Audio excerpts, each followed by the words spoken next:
Hi there, everybody. Dr. Sunil Dand, internal medicine doctor. I want to talk about the COVID-19 vaccine, which is imminently being released, and some very big potential problems that we should be thinking about. Now, I hope to God that the COVID-19 vaccine works, because vaccines are, of course, miraculous. When we think of diseases such as polio and measles, the vaccines have almost successfully completely eradicated those illnesses. When the news arose a few weeks ago about the vaccine from Pfizer, which claimed to be extremely successful, there was a lot of euphoria. Many people were happy and thought this would be the end of the pandemic. Now, we should not let ourselves get carried away. Of course, we want the vaccine to work, but it's always a good idea to be thinking ahead strategically and preparing for potential problems. And here are 4 really big ones that I can think of. Number 1, will enough people consent to the vaccine?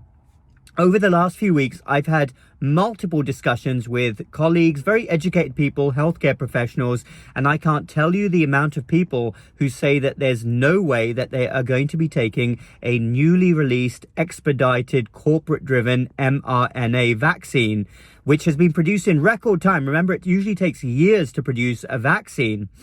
These people are not anti-vax by any means, but they're simply saying that they want to wait a year or two to make sure it's completely safe. And on many levels, I completely empathize with that. Number 2, side effects. It is absolutely inevitable that if you're rolling out a vaccine to millions of people, some of them will report side effects. And my worry is that these stories will start spreading like wildfire online. Some people may even attribute weird and very rare syndromes like Guillain-Barré syndrome to the COVID vaccine. What effect will it have on the population when they read these stories? Number 3, will it help the vulnerable with impaired immune systems?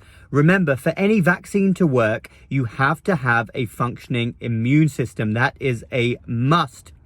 How many people with impaired immunity were included in these clinical trials? I would like to know. And my concern is that the vaccine won't work on them anyway, and they will remain at significant risk. We may entirely be relying on herd immunity to protect these people. Number 4, what happens when people who have had the vaccine inevitably catch COVID-19 in the future? Some of them will. This actually worries me the most, because give it 3, 6, 12 months, some people, a certain percentage of people who had the vaccine will end up still getting COVID-19. It may be more like the flu vaccine than a vaccine for measles or polio.